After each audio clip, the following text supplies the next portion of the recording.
gusto, como en cada ocasión, darle la más cordial bienvenida a este programa del Tribunal Electoral del Poder Judicial de la Federación. Soy Lucy Farías y le invito a que se quede con nosotros porque hoy le ofrecemos un caso que deviene precisamente de una contradicción de criterio resuelta por la Sala Superior del Tribunal Electoral. Resulta que, bueno, denunció el magistrado presidente de la Sala Ciudad de México correspondiente a la cuarta circunscripción plurinominal una posible contradicción de criterios entre esta y la quinta circunscripción plurinominal correspondiente a la Sala Regional Toluca. La importancia es que la Sala Superior resolvió y ese es el criterio que debe prevalecer en adelante.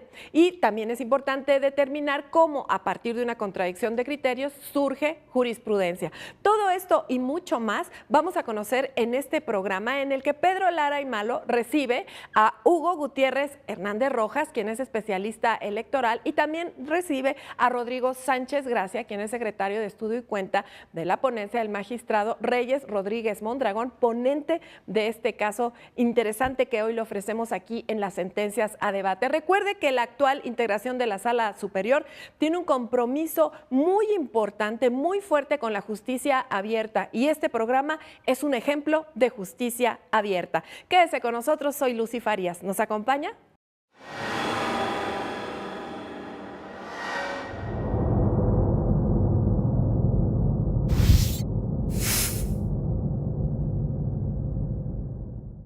¿Qué tal? Como siempre le damos la más cordial bienvenida a su programa Las Sentencias a Debate del Tribunal Electoral del Poder Judicial de la Federación. En esta ocasión, bueno, pues se trata de un programa sumamente interesante y con alguna novedad por el tipo de recurso que vamos a tratar. Se trata de la contradicción de criterios número 5 de este año. Y bueno, pues muchos se preguntarán, ¿para qué sirve una contradicción de criterios? ¿Qué es? ¿A dónde conduce? Etcétera, etcétera. Y bueno, pues precisamente para eso hemos decidido hacer este programa que consideramos importante, sobre todo porque arroja luz respecto de los procesos de jurisdicción interna, es decir, lo primero que hay que aclarar en esos casos es que una contradicción de criterios no es una litis en sentido estricto, es decir, no vienen dos o más partes con derechos encontrados, sino que se trata de resolver precisamente eso, una contradicción, que en este caso fueron dictadas por la Sala Ciudad de México y por la Sala Toluca. Y un poco para no perder la costumbre, agradeciendo por supuesto a nuestros invitados. Hugo, bienvenido. Muchas gracias. Muchísimas gracias, Rodrigo, por estar con nosotros. Gracias, Pedro. Le vamos a pedir al secretario que nos cuente un poco precisamente qué es una contradicción de criterios. ¿Cómo se forma esencialmente una contradicción de criterios? Gracias, Pedro. Bueno, una contradicción de criterios en la Ley Orgánica del Poder Judicial de la Federación se señala en el artículo 232 que hay dos formas de generar jurisprudencia. Una es por reiteración y otra es por la contradicción de criterios. Es decir, cuando existe una oposición o contradicción entre dos órganos jurisdiccionales en la aplicación o interpretación de una norma, en materia electoral, la Sala Superior resuelve, cuya resolución tiene efectos de carácter de jurisprudencia. Es decir, si existe una contradicción entre las salas regionales y la Sala Superior o entre las propias salas regionales, la Sala Superior resuelve. Primeramente, si existe una contradicción, es decir, si existe esta oposición de criterios, y en el supuesto en que se actualice esta contradicción de criterios, resuelve y la resolución tiene carácter de jurisprudencia. O sea, en automático, una vez que se decide, digamos, cuál de las versiones de interpretación del derecho aplicable a un caso concreto, automáticamente el resultado de dirimir, digamos, esas diferencias de criterios forma una jurisprudencia. Forma una jurisprudencia, así es. La propia Ley Orgánica del Poder Judicial de la Federación señala que la jurisprudencia se crea por esta reiteración, es decir, por 3 sentencias de Sala Superior en un mismo sentido, o en caso de las salas regionales es 5 sentencias y por esta contradicción de criterios. Son las dos formas en que se genera jurisprudencia. Hugo, bueno, una de las cuestiones que creo que es fundamental explicar al público es que el derecho muchas veces es claro, pero otras veces no tanto, ¿no? Básicamente, en ese margen, digamos, de posibles interpretaciones, incluso una misma norma de casos similares o puntos de derecho idénticos, como se suele decir y como se maneja precisamente en esta sentencia, pues existen discrepancias, ¿no? Entonces, esas interpretaciones son, digamos, los márgenes de entendimiento que nos puede dar un texto cualquiera, en este caso, pues una serie de normas, ¿no? Así es. Aquí lo importante y este asunto que estamos analizando es precisamente, nos deja ver que la actividad jurisdiccional en todos los niveles tiene estas particularidades en las que distintos órganos pueden generar interpretaciones distintas sobre un mismo tema. Es común que, por ejemplo, la Corte conozca de contradicción de criterios dentro de la actividad jurisdiccional a nivel federal. Y es reiterado, cada semana vemos al menos 5 o 6 asuntos de contradicciones que resuelve la Corte.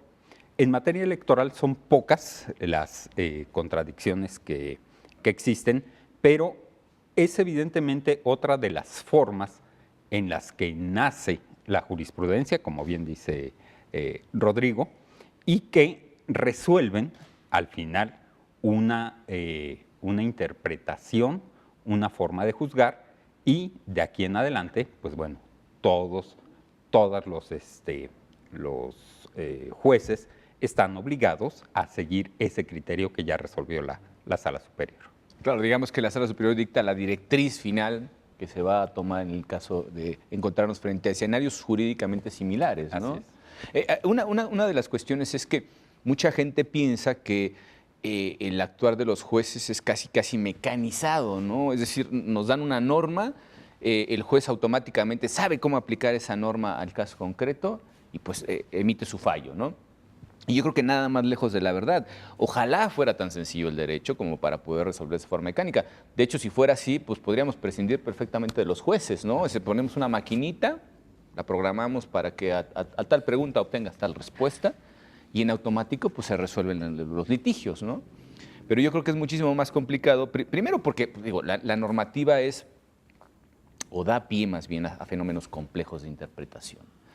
Y la casuística es la parte complementaria, digamos, de ese proceso complejo que puede hacer variar por detalles mínimos quizá el resultado del fallo que emita pues, un juez. Digo, al final de cuentas, cualquier autoridad que tenga funciones jurisdiccionales o equivalentes hace prácticamente lo mismo.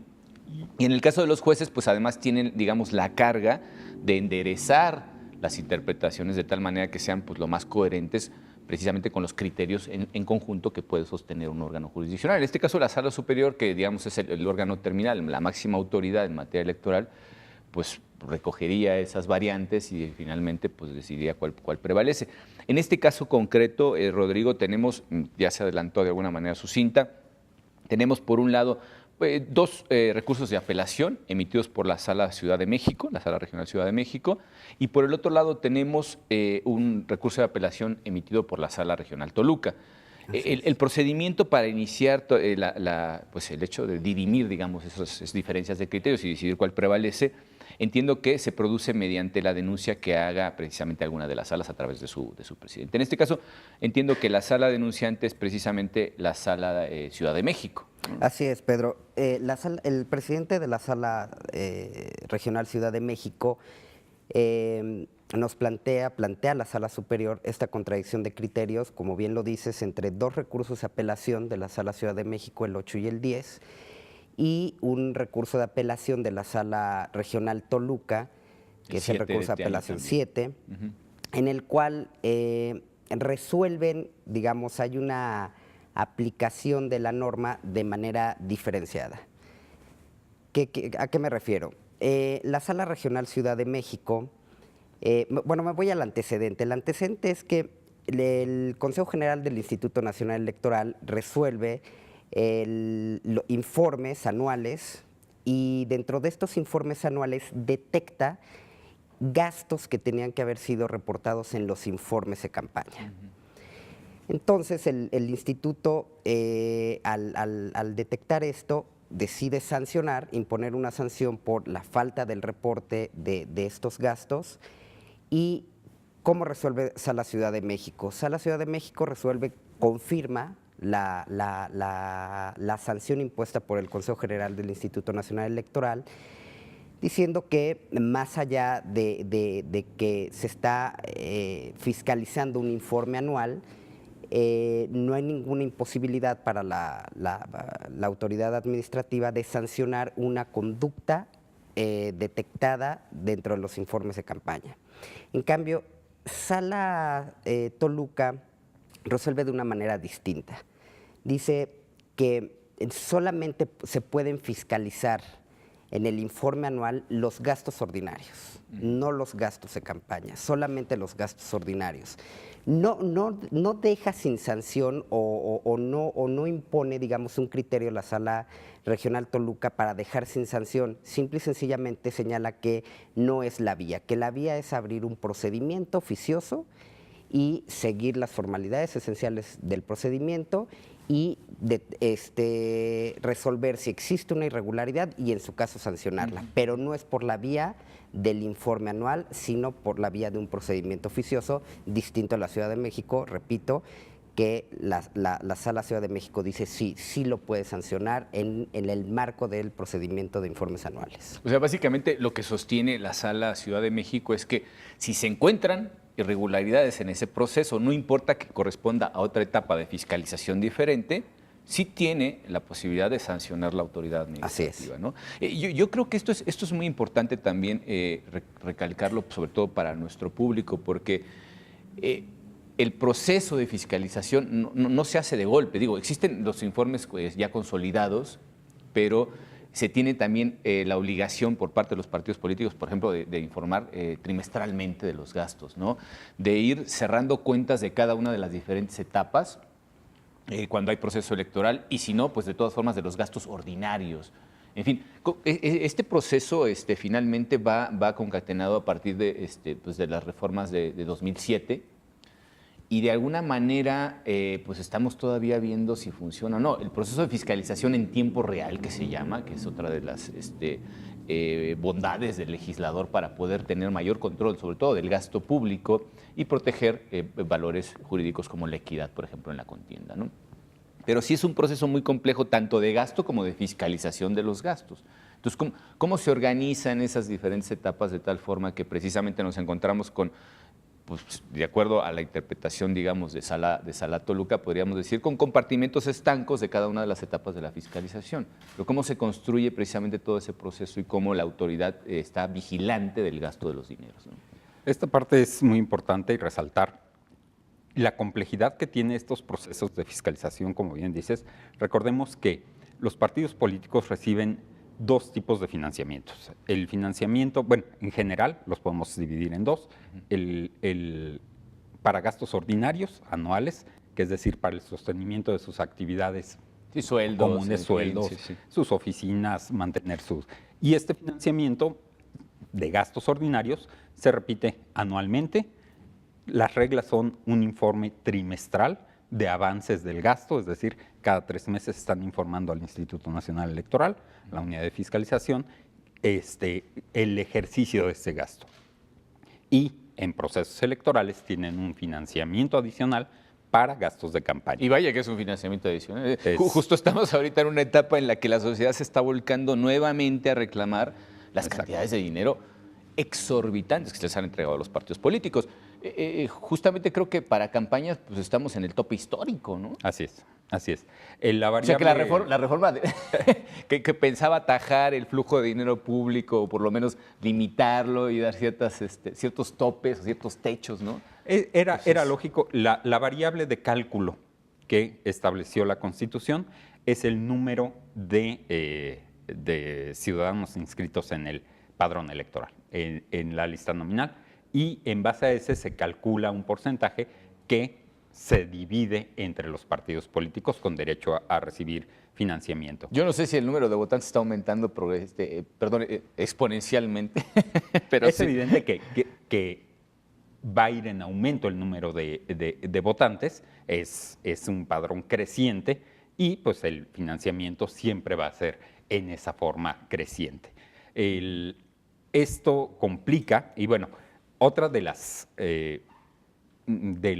retos de la fiscalización y de esta reforma de 2007 era tener conocimiento muy rápido, muy ágil de esos gastos de campaña. Recordemos que también se instauró como el rebase de topes de de gastos de campaña como una causal de nulidad Así de es. la elección. Sí, sí, Entonces, la importancia de conocer el gasto de campaña tiene una relevancia importante dentro del proceso electoral.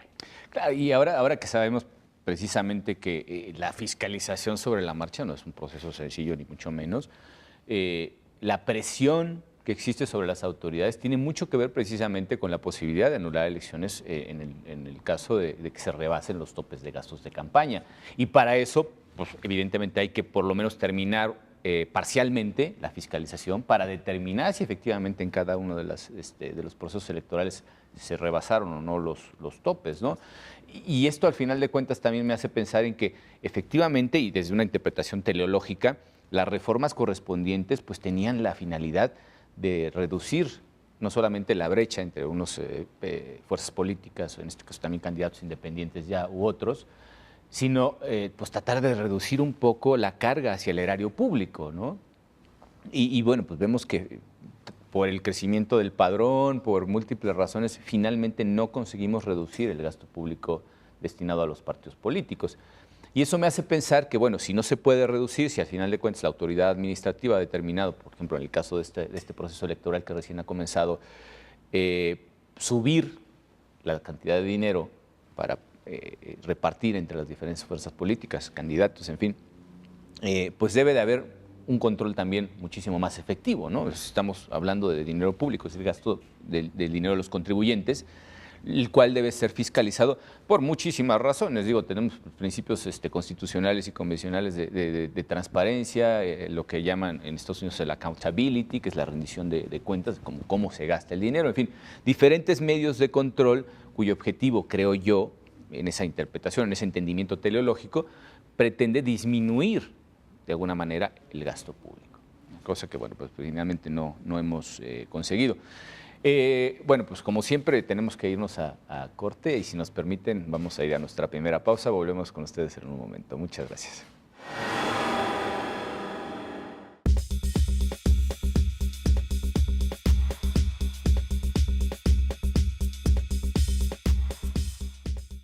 La Sala Superior del Tribunal Electoral del Poder Judicial de la Federación sesiona públicamente a la luz de los principios de máxima publicidad y transparencia para garantizar certeza y legalidad en los procesos electorales.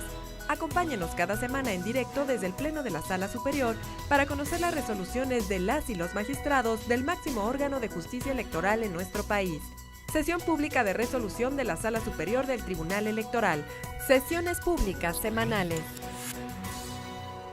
A lo largo de 20 años, el Tribunal Electoral del Poder Judicial de la Federación ha impartido justicia electoral para favorecer tus derechos de participación política, como votar y ser votado, derecho a la información, libre afiliación y asociación, además de impulsar la participación política de la mujer y la defensa de los derechos de los pueblos y comunidades indígenas. Nuestro compromiso es dotar de certeza a los procesos electorales. Tribunal Electoral del Poder Judicial de la Federación, 20 años protegiendo tus derechos políticos. La Sala Superior del Tribunal Electoral del Poder Judicial de la Federación tiene la encomienda constitucional de dotar de certeza y legalidad cada etapa del proceso electoral.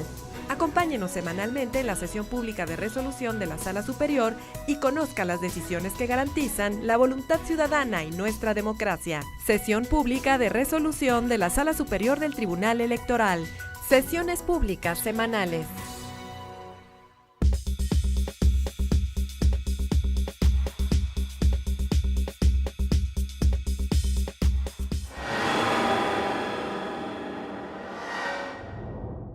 Bueno, pues nuevamente con ustedes en este segundo segmento.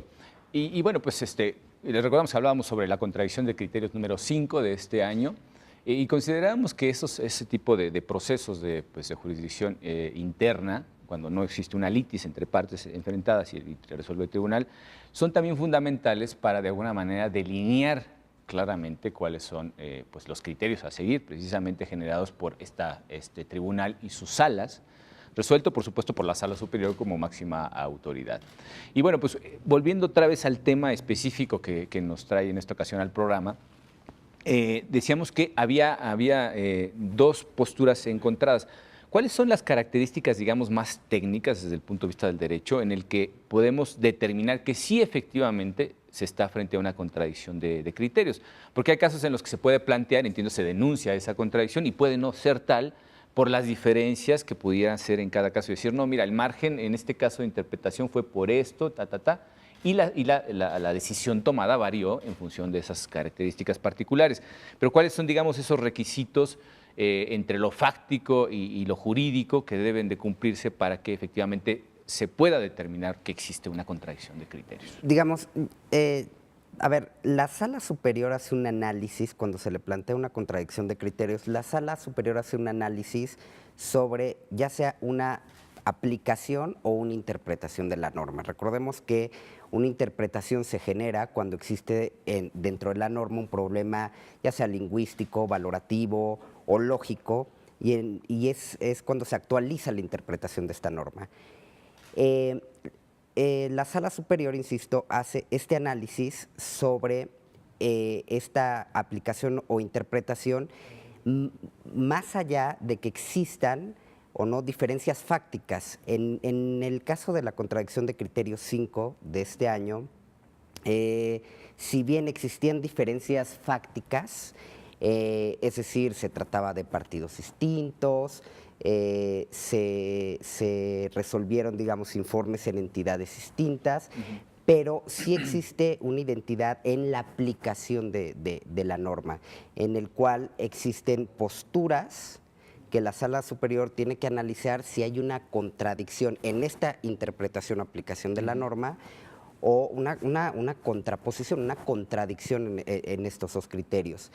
Si acredita que se actualiza, es el momento en que resuelve la Sala Superior para, como tú bien lo decías, dar una directriz y un criterio que tiene un carácter obligatorio porque es una jurisprudencia tanto para las salas regionales como para la autoridad electoral administrativa.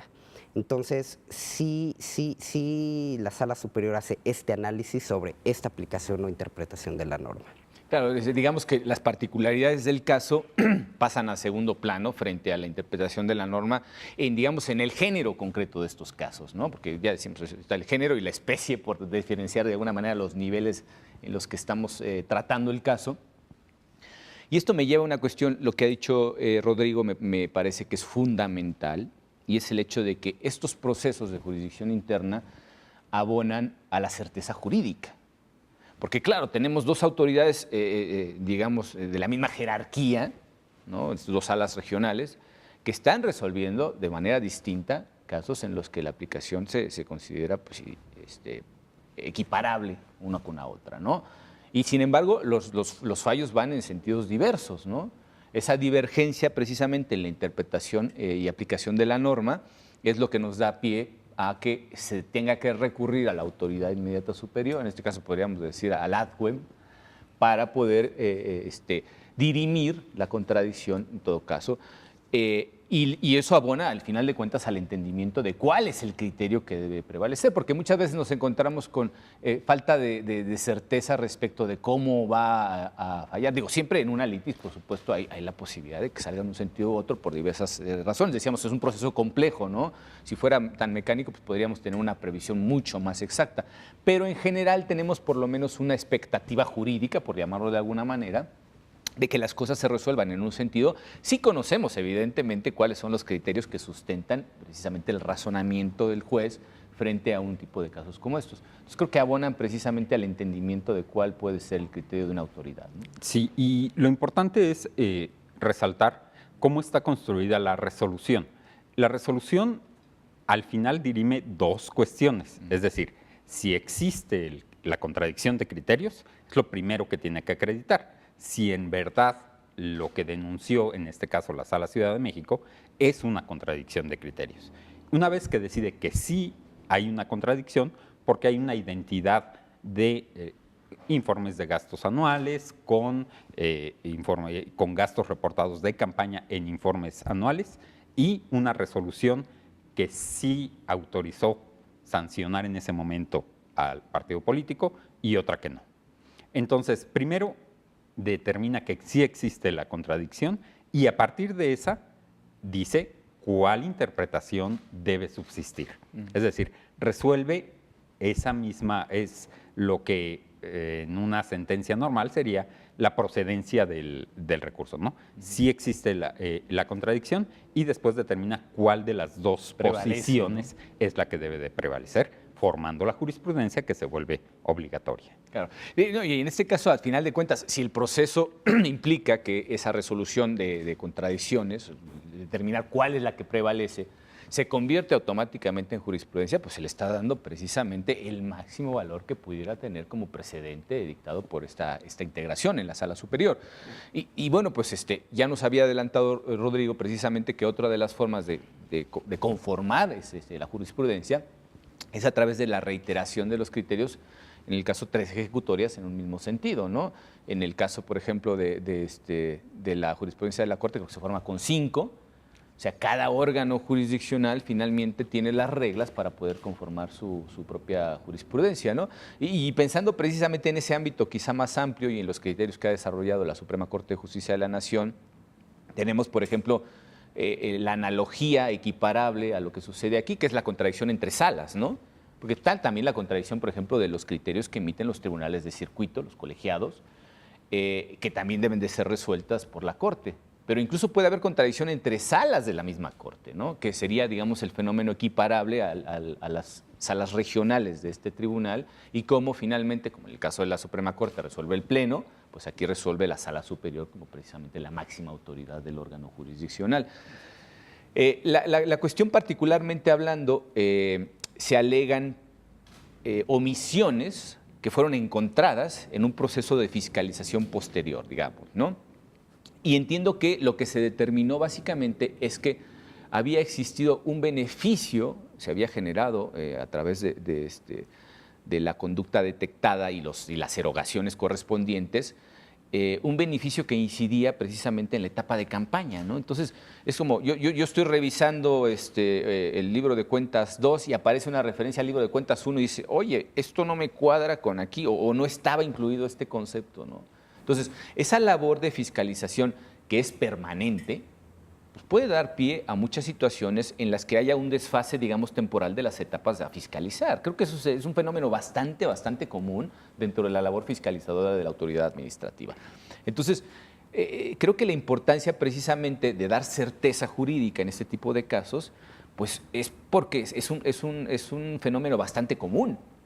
Es decir, la autoridad jurisdiccional en ese proceso continuo de fiscalización que puede ceñirse a unas etapas concretas respecto de los conceptos que se están fiscalizando en ese momento y por supuesto, en esa intención de la fiscalización en tiempo real, pues se van construyendo diferentes etapas, ¿no? Pues ahora estamos en pre-campaña, bueno, pues termina la pre-campaña y hay que fiscalizar eso, ¿no? Ya entramos a campaña, bueno, pues termina la campaña y hay que fiscalizar eso. Después vienen, aparte de los informes trimestrales, vienen los informes anuales y vienen los informes consolidados de todos los gastos de los partidos políticos por cada uno de los ejercicios.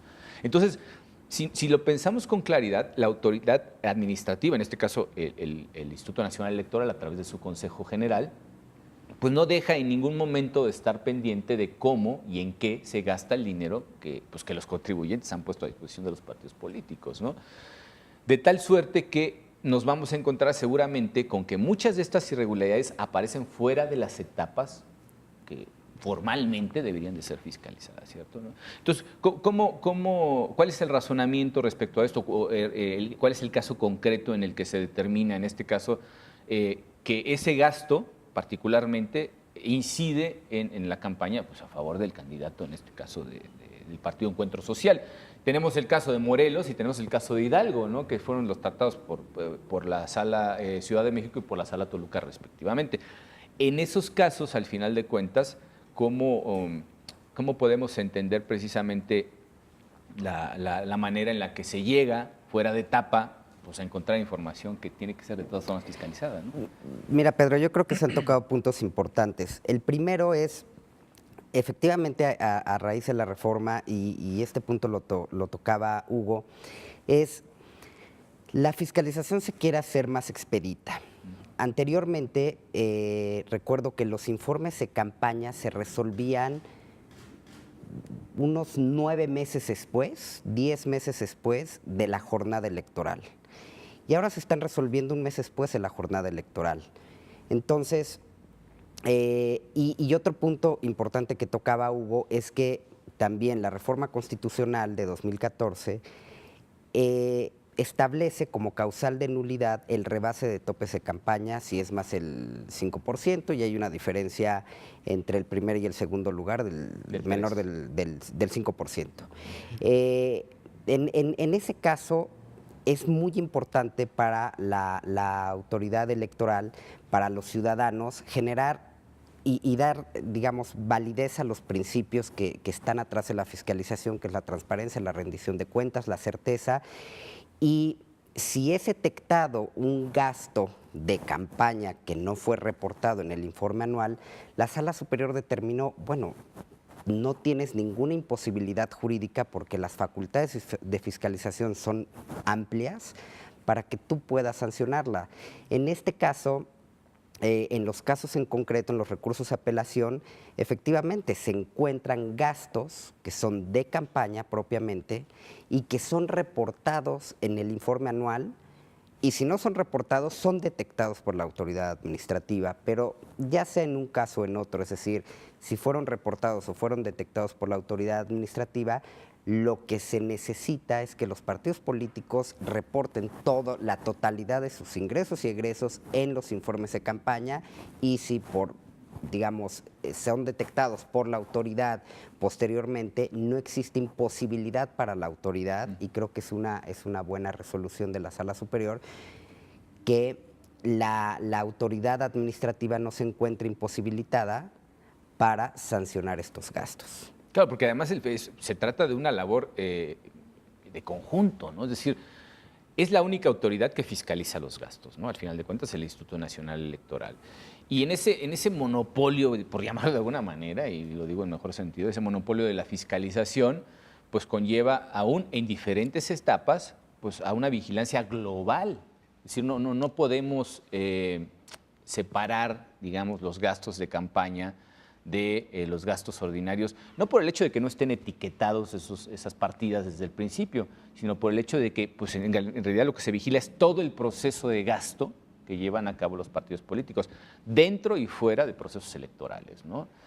Entonces creo que en el entendimiento de la globalidad de la labor que tiene que realizar la autoridad administrativa, pues coincide precisamente con la necesidad de que en todo momento que encuentre algún tipo de irregularidad sea capaz de sancionarlo.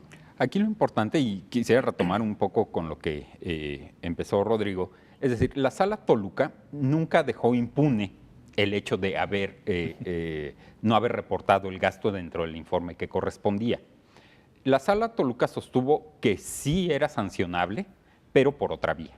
Es decir, hay un procedimiento administrativo sancionador en el cual en materia de fiscalización se puede conocer de alguna irregularidad cometida por el partido político, y lo que la Sala Toluca en ese momento razonó fue, bueno, esta falta de haber reportado en otro informe, pues que se siga por un procedimiento administrativo. Es decir, el instituto puede iniciar de oficio estos, ya tuvo conocimiento de que existió una falta, entonces se abre otro procedimiento en el cual se le da derecho de audiencia, el partido explica y en su momento se le puede imponer una sanción. Lo que la Sala Superior, retomando la resolución de la Sala Ciudad de México, es decir, no es necesario agotar esa otra instancia para determinar la sanción, porque en el momento que está conociendo del informe de gastos anuales, se percata, encuentra este gasto y tiene las facultades para sancionarlas en ese momento. Creo que esto es lo valioso de la resolución y del reconocimiento de estas facultades amplias del Instituto Nacional Electoral, de su facultad sancionatoria en el momento del conocimiento tanto de informes de gastos de campaña, de informes anuales, o bien por la vía de las quejas o los procedimientos administrativos. En este caso, lo que acaba de comentar Hugo me parece muy interesante y se conecta de alguna manera con los tiempos que la ley marca, ¿no? Porque sabemos que efectivamente, en el caso, por ejemplo, de los créditos fiscales, ¿no? Por poner un caso, pues caducan a los 5 años. Me imagino que la facultad sancionadora de la autoridad administrativa también debe de tener ciertos acotamientos, digamos, de los tiempos en los que puede poner en marcha esa facultad fiscalizadora y sobre todo emitir las sanciones correspondientes cuando encuentra irregularidades. ¿Qué nos dice la ley sobre esto? Porque entiendo que es uno de los alegatos precisamente de este partido quejoso, en el caso de los RAPs, que estamos hablando precisamente, que generaron los criterios divergentes, decía, pues es que ya estoy fuera, digamos, de su alcance porque ha caducado, ha prescrito más bien, la facultad sancionadora respecto de estos hechos. Y de alguna manera vemos que la ley marca ciertas pautas. Dependiendo, digamos, del tipo de proceso de fiscalización, pues hay unas fechas que operarían, digamos, como límite para la facultad sancionadora de la autoridad administrativa. Digamos, como bien lo tocó Hugo, hay digamos, dos tipos de procedimientos en materia de fiscalización. Uno es el relativo a los informes, ya sean de trimestrales, precampaña, campaña, anuales, donde la ley establece plazos para la entrega, para la revisión, para respetar la garantía de audiencia a través de los oficios de errores y omisiones, para la presentación del dictamen, la aprobación de este dictamen en la Comisión de Fiscalización y el proyecto de resolución que aprobará el Consejo General del Instituto. Digamos, este es el primer procedimiento en donde hay plazos establecidos. El segundo de ellos son los procedimientos oficiosos o de queja que prescriben 5 años después de que se ha dictado el auto de admisión y, digamos, son los dos tipos de procedimientos que existen en materia de fiscalización. Entonces, en este caso, en la contradicción de criterios, lo que tenemos es un proceso agotado de los informes de campaña, es decir, en donde se respetaron todas las etapas de este procedimiento de revisión de informes de campaña, se agota en la aprobación del dictamen consolidado y la resolución por el Consejo General del Instituto, más allá del recurso de apelación que se pudiese interponer, y posteriormente viene el otro informe, que es el de gastos ordinarios, y uno de los partidos señala en sus agravios precisamente lo que tú has comentado. Ya la autoridad fiscalizadora ya había agotado el procedimiento de los informes de campaña. Está dentro del marco de la revisión de los informes anuales, el gasto ordinario. No me puede sancionar algo que no encontró aquí. Y precisamente la Sala Superior dice, no, claro que sí. De hecho, como bien lo señaló Hugo, la Sala Toluca no dice, no lo puede sancionar, solamente sanciónalo por otra vía. La Sala Superior resuelve, bueno, por un tema de economía procesal, por un tema de certeza, si ya tu autoridad administrativa tienes el conocimiento de una irregularidad, no es necesario que abras un procedimiento, porque además los procedimientos también tienen etapas en donde se hace una investigación preliminar, se emplaza al partido, en fin. Entonces, si ya tienes el conocimiento de esta irregularidad, respetando, por supuesto, la garantía de audiencia del partido político, puedes resolver en el marco de la revisión de los informes anuales. Absolutamente. Bueno, si nos permiten, vamos a ir a nuestro segundo corte y, como siempre, volvemos en un momento. Gracias.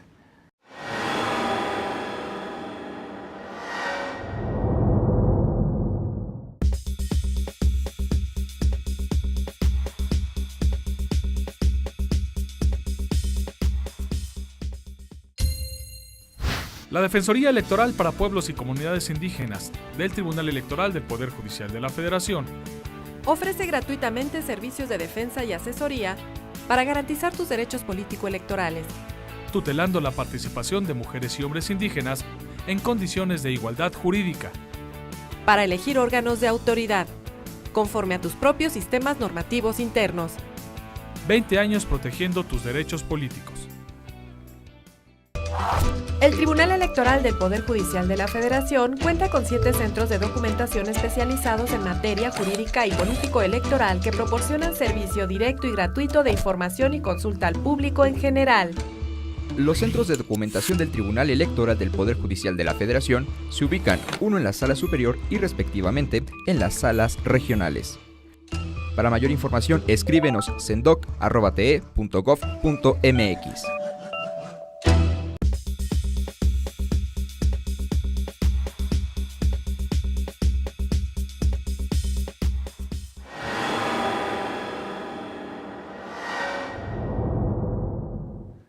Bueno, pues ya estamos nuevamente con ustedes.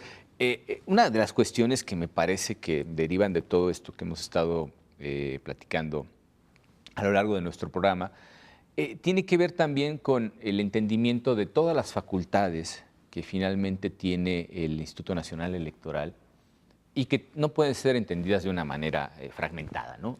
Es decir, si la autoridad está obligada a fiscalizar los gastos en cada una de las etapas en las que se encuentren los partidos políticos, hablando dentro o fuera del proceso, y de alguna manera tiene dientes para poder sancionar esas irregularidades, es mucho más probable que cumpla, al final de cuentas, con la encomienda que tiene tanto constitucional como legalmente.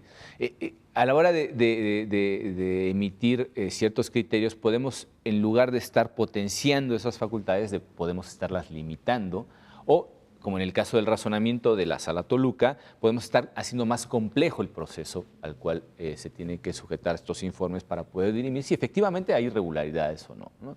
Entonces, creo que el hecho de apoyar, digamos, la construcción de este tipo de criterios sobre la marcha, por lo menos desde el punto de vista de la autoridad administrativa, significa también quitarle muchas de las cargas a las cuales está sujeto para poder, pues, de alguna manera resolver este tipo de cuestiones y fiscalizar de manera efectiva el uso de los recursos.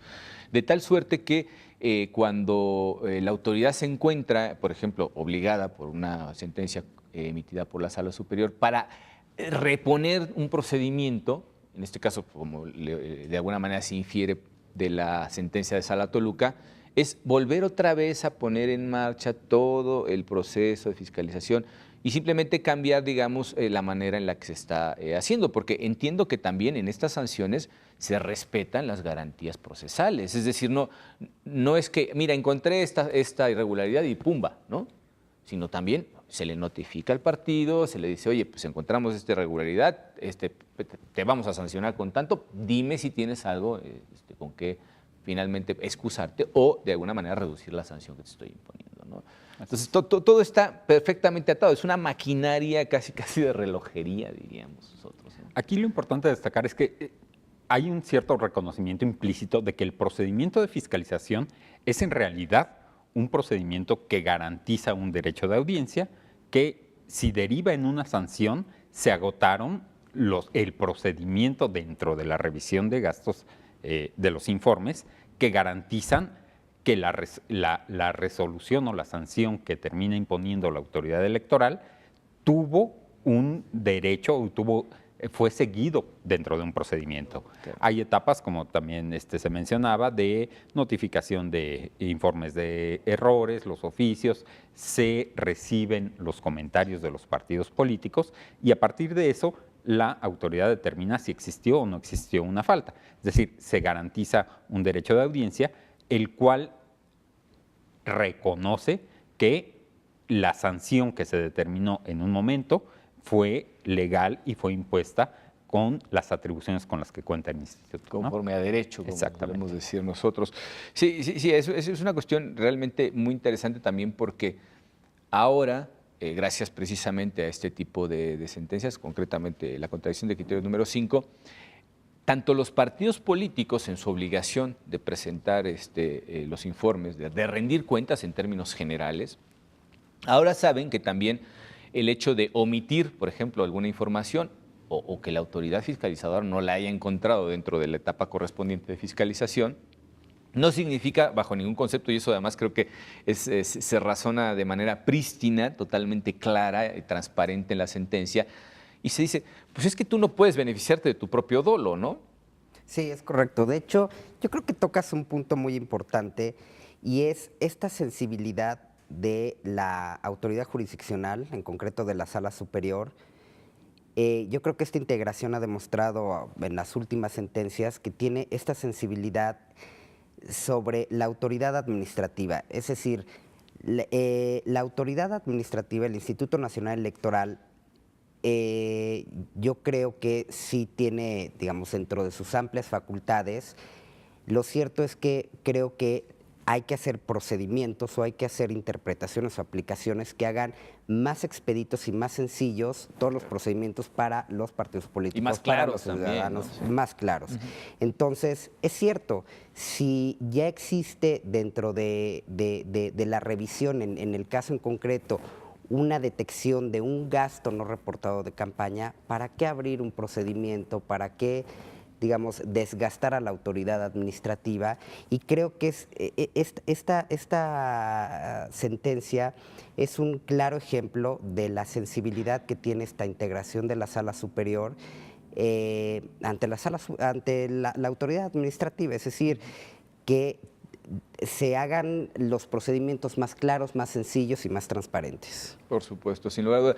Muchas veces cuando estamos, digamos, de este lado, ¿no? Del lado de la jurisdicción, ¿no? Del lado administrativo formalmente, poco sabemos de las dificultades, de las complejidades, de los obstáculos que tiene que salvar la autoridad para poder pues cumplir con las obligaciones que la propia Constitución y la ley le encomiendan. Y de tal suerte que si no existe una cooperación, mínimamente un entendimiento, digámoslo así, ¿no?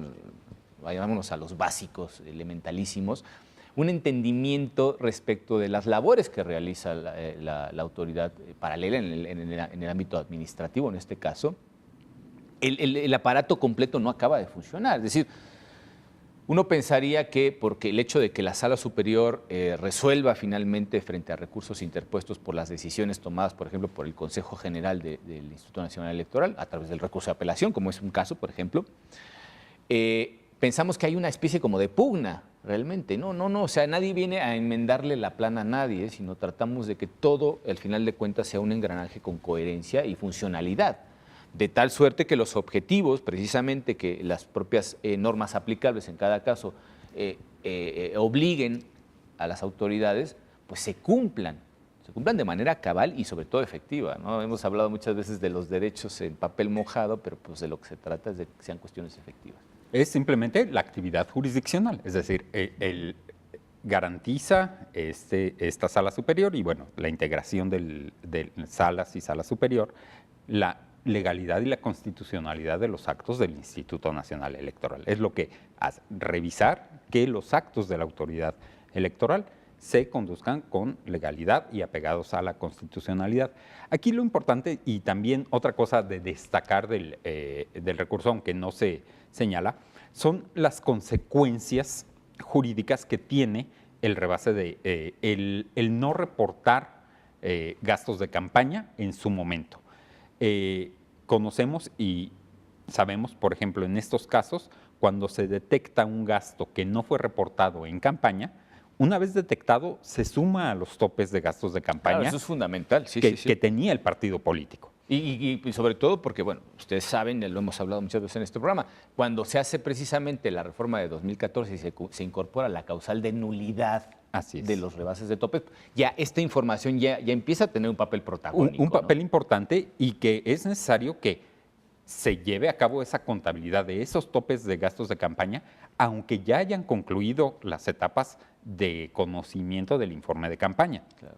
Lo mismo pasa con los procedimientos administrativos. Es decir, se pueden iniciar un año después procedimientos por gastos no reportados y si se mantienen, pues esos gastos se van sumando a ese tope de gastos de campaña que tenía el partido político. Y puede darse el caso que se dé un rebase de topes de gastos de campaña mucho después de las etapas de conclusión de fiscalización de los informes, que también deben de ser sancionados por la autoridad electoral. Yo hablaba hace un rato del dolo porque, digamos, es el ejemplo extremo. Puede tratarse simplemente de una cuestión omisiva, ¿no? Se le puede pasar al partido político por las razones que ustedes quieran, a pesar de la obligación que en este caso existe, tanto constitucional como legalmente, de reportar la manera en la que gastan el dinero, pero puede suceder, digo, ningún sistema es infalible, ¿no? Y particularmente en el caso de los partidos políticos, yo decía lo del dolo porque se presta a la interpretación, digamos, extrema de mala fe, por decirlo así. Yo te escondo esta información y bueno, pues resulta que si no la encuentras, fantástico. Y si la encuentras, desde el razonamiento que tenían precisamente los partidos quejosos, pues ya no me puedes sancionar porque lo encontraste fuera de la etapa de fiscalización en la que tenías que fiscalizar este tipo de gastos, ¿no? Entonces, claro, el razonamiento a través de la lógica que se desarrolla en esta sentencia, insisto, es prístino totalmente. Porque se dice, no, a ver, si tú escondes algo y después te lo encuentran y debes de ser sancionado por esa irregularidad, no puedes ser beneficiado de ello. O sea, ¿qué pasa? Lo escondo y después cuando llega el momento fuera del proceso idóneo, digamos, de fiscalización, ya no me puedes sancionar, ¿no? Y en este caso, pues se trata de un proceso de fiscalización, primero que en términos generales tendría, por lo menos por el lado de la facultad sancionadora de la autoridad, tendría 5 años de caducidad, ¿no? Estamos hablando de las campañas, en este caso de 2015, si no me equivoco. Así es. El informe anual se desarrolla en el año 2016, entonces tenemos pues, a lo sumo 2 años, ni siquiera entra en el otro, digamos, tope en cuanto a tiempo para poder realizar una labor fiscalizadora por parte de la autoridad administrativa, que serían los 3 años que habíamos mencionado en algún momento, sino que pues, finalmente, igual que los créditos fiscales, es decir, en el sistema hacendario federal, los créditos fiscales pues, caducan a los 5 años, ¿no? Entonces creo que también es un poco equiparar a nivel constitucional las posibilidades que tendría en este caso de quedar libre de toda culpa un partido político, ¿no? Desde mi punto de vista, incluso por el criterio, por ejemplo, que hemos desarrollado respecto de que los partidos políticos tienen que devolver el dinero sobrante cuando está específicamente destinado a unos usos concretos. Por ejemplo, el dinero de campaña, ¿no? Pues, oye, solo te lo puedes gastar en campaña. Quizá el razonamiento articulado por los partidos políticos era, pues si yo solamente puedo gastar en campaña, pues solo me pueden fiscalizar lo de la campaña en el periodo de fiscalización de campaña. Pero bueno, insistimos, todo esto es un paquete de conjunto que creo que debe mantener su propia coherencia y sobre todo la operatividad. Es decir, se tiene que facilitar las finalidades a las cuales está obligada la autoridad. De hecho yo creo que esta resolución de contradicción de criterios es importante porque le da claridad no nada más a las autoridades, no nada más a las salas regionales y al Instituto Nacional Electoral, sino a los partidos. Es decir, los partidos políticos conocen ya un criterio de la Sala Superior en el sentido en que más allá del informe que se esté revisando, si se detecta un gasto o un ingreso que no haya sido reportado en un informe distinto, la autoridad administrativa puede sancionar ese gasto. Entonces esto da claridad a los partidos políticos. No podría ya un partido político decir, bueno, ya caducó o no está reglamentado como otro de los agravios, no hay claridad, no. Ya hay una claridad, ya la Sala Superior, digamos, aprobó una directriz y en ese sentido los partidos políticos, las salas regionales y la autoridad administrativa, digamos, ya saben cuál es la directriz y cómo pueden resolver. Claro, no, y además tenemos como resultado de esto pues una jurisprudencia ya, ¿no? Si me permiten, voy a leer a nuestro público el rubro de la jurisprudencia, resultado precisamente de resolver esta contradicción de criterios. Les repetimos, se trata de una denuncia, porque así es la figura procesal, una denuncia por parte del presidente de la Sala Regional Ciudad de México, que bueno, pues entiende que puede llegar a haber una contradicción de criterios con lo resuelto por la Sala Toluca en un punto de derecho idéntico. Finalmente, la Sala Superior somete a consideración en ese primer proceso que relatabas tú, que es el de distinguir si efectivamente estamos frente a una contradicción de criterios o no. La Sala Superior decide que efectivamente sí existe esa contradicción. Resuelve, y esto es lo importante en este caso para fijar el criterio, resuelve que el criterio prevaleciente debe ser el de la Sala de la Ciudad de México, ¿no? Y por ende, el derivado de esto, pues tenemos una jurisprudencia cuyo rubro es fiscalización. El Consejo General del Instituto Nacional Electoral está facultado para sancionar irregularidades detectadas en un informe distinto al fiscalizado. Es decir, lo que decíamos, no importa la etapa de fiscalización en la que se encuentre finalmente la autoridad respecto finalmente del gasto de los partidos políticos, sino que en cualquier momento dichas irregularidades pueden llegar a ser no solamente fiscalizadas, sino sancionadas en el caso de encontrarse una irregularidad. Así es. Y esto me hace pensar que, bueno, pues que no solamente tenemos el criterio como podría ser la emisión de una tesis cualquiera. Las tesis, hemos dicho, pues se tratan de criterios orientadores, sino que ahora vamos un paso más allá. Y tenemos como resultado precisamente de la resolución de esta contradicción de criterios una jurisprudencia que convierte automáticamente el criterio prevaleciente en vinculante para todas las autoridades. Así es. Y eso es importantísimo porque volvemos otra vez al tema de la certeza. Ya saben los partidos políticos, gracias precisamente a esta sentencia, que en cualquier momento de las diferentes etapas de la fiscalización, la autoridad, en este caso responsable, que sería el Consejo General del Instituto Nacional Electoral, sí puede realizar esos procesos fiscalizadores y sancionar sobre Sí, yo nada más, a manera de conclusiones, señalar que estoy totalmente de acuerdo con el sentido de la resolución de la Sala Superior.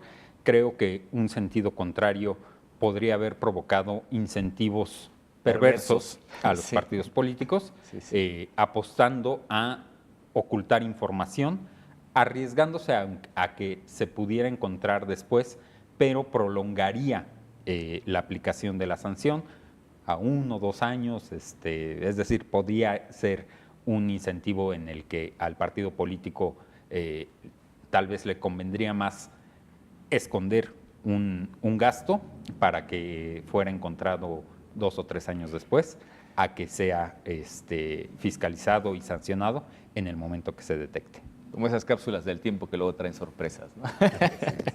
Bueno, pues no me resta más que agradecerles su amabilísima presencia en este programa y agradecerles a ustedes su amable compañía del otro lado de la pantalla, invitándolos, por supuesto, a nuestra próxima emisión de Sentencias a Debate. Muchísimas gracias y hasta pronto.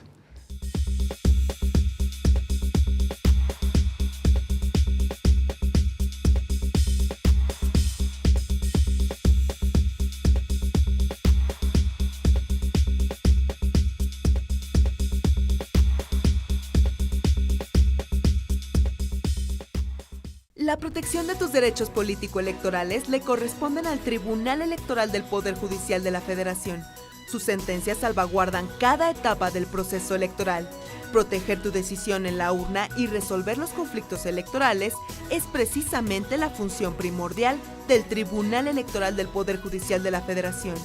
En cumplimiento a la Ley Orgánica del Poder Judicial de la Federación y a la luz de los principios de máxima publicidad y transparencia, el Tribunal Electoral del Poder Judicial de la Federación rinde un informe anual de labores ante la Suprema Corte de Justicia de la Nación y el Consejo de la Judicatura Federal. Tribunal Electoral del Poder Judicial de la Federación. 30 años de justicia electoral en México. Tus derechos políticos son derechos humanos. El Tribunal Electoral del Poder Judicial de la Federación los protege y tutela mediante la impartición de justicia electoral abierta. Cada sentencia del Tribunal Electoral del Poder Judicial de la Federación contribuye a protegerlos y fortalece los principios que rigen los procesos electorales. Tribunal Electoral del Poder Judicial de la Federación. 20 años protegiendo tus derechos políticos. Más de 110.000 materiales especializados en Derecho Electoral y Ciencia Política se encuentran a tu alcance en los 7 centros de documentación del Tribunal Electoral del Poder Judicial de la Federación. Además, ofrecen sin costo acceso directo al acervo institucional, asesoría y asistencia personal para búsqueda avanzada y recuperación de información, así como consulta a base de datos en texto completo. Para más información, escríbenos sendoc@te.gov.mx.